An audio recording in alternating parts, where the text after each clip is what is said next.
شہر کے مصروف بازار میں ایک بڑی حویلی تھی۔ اس حویلی کے مالک کا نام عمر الدین تھا، ایک دولت مند تاجر جس کی شہر بھر میں دھوم تھی۔ اس کے پاس سونے کی الماریاں تھیں، نوکر چاکر تھے اور بیٹے تھے جو اس کی ہر بات پر سر جھکاتے تھے، مگر ایک چیز جو اس کے پاس نہیں تھی وہ تھی سکون۔ عمر الدین کی زندگی دنیا کی دوڑ میں گزری تھی۔ صبح اٹھتا تو سوچتا آج کتنا کمایا جائے، رات سوتا تو حساب لگاتا کل کتنا اور کمانا ہے۔ نماز کبھی قضا ہوتی کبھی ادا، زکوٰۃ کبھی دیتا کبھی بھول جاتا، حج کا ارادہ ہر سال کرتا مگر اگلے سال کہہ کر ٹال دیتا۔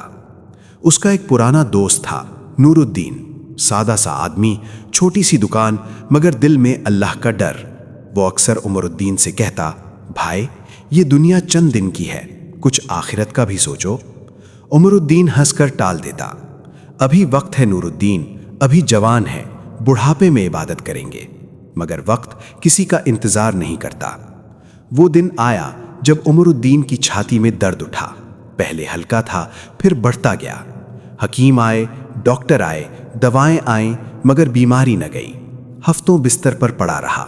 کتنی بار اس نے سوچا کاش میں نے وہ نماز پڑھی ہوتی، کاش میں نے زکوٰۃ دی ہوتی، کاش میں نے اپنے والدین کے ساتھ بہتر سلوک کیا ہوتا، مگر کاش کا وقت گزر چکا تھا۔ ایک صبح فجر کی اذان کے وقت عمر الدین کی آنکھیں بند ہوئیں۔ اس کے گھر میں رونا شروع ہو گیا۔ بیٹے چلائے، بیوی بلکی، نوکروں نے سینہ پیٹا، مگر عمر الدین اب ایک نئے سفر پر روانہ ہو چکا تھا، ایسے سفر پر جہاں سے واپسی نہیں۔ روح نکلی تو عمر الدین نے دیکھا وہ اپنے ہی جسم کو اوپر سے دیکھ رہا ہے۔ اس کے گھر والے رو رہے تھے مگر ان کی آوازیں دور سے آتی لگتی تھیں، جیسے پانی کے اندر سے۔ اس نے اپنا ہاتھ اٹھانا چاہا مگر جسم وہاں تھا، وہ یہاں تھا، دو الگ وجود۔ دو فرشتے آئے، ان کے چہرے نور سے چمکتے تھے۔ انہوں نے عمر الدین کی روح کو پکڑا اور اوپر لے جانے لگے۔ جب وہ پہلے آسمان پر پہنچے تو دروازہ بند تھا۔ فرشتوں نے دستک دی، اندر سے آواز آئی، یہ کون ہے؟ عمر الدین کی روح ہے، اس کے اعمال کا رجسٹر کھولو۔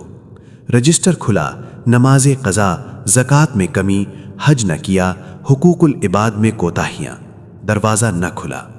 روح کو واپس لایا گیا، زمین کی طرف، جسم کی طرف، قبر کی طرف۔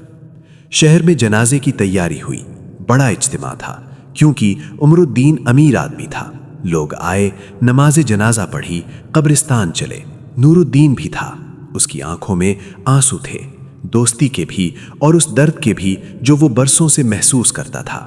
وہ جانتا تھا دل کے کسی گوشے میں اسے خبر تھی کہ عمر الدین نے زندگی کو سنجیدگی سے نہیں لیا، مگر اب کچھ نہیں ہو سکتا تھا سوائے دعا کے۔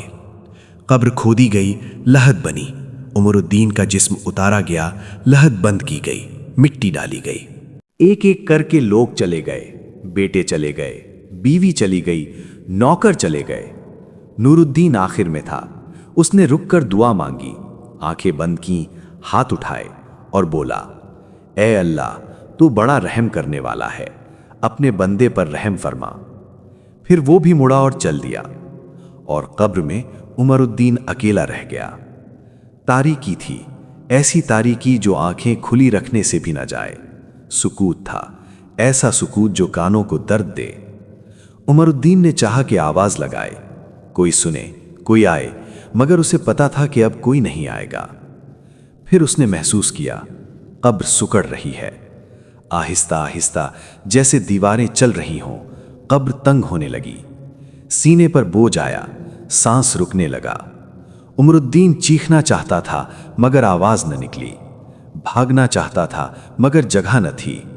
اس کی ساری دولت، ساری حویلی، سارے بیٹے، سب یاد آئے اور سب بیکار لگے۔ پھر تاریکی میں دو سائے نمودار ہوئے۔ وہ آئے آہستہ آہستہ اور ان کے آنے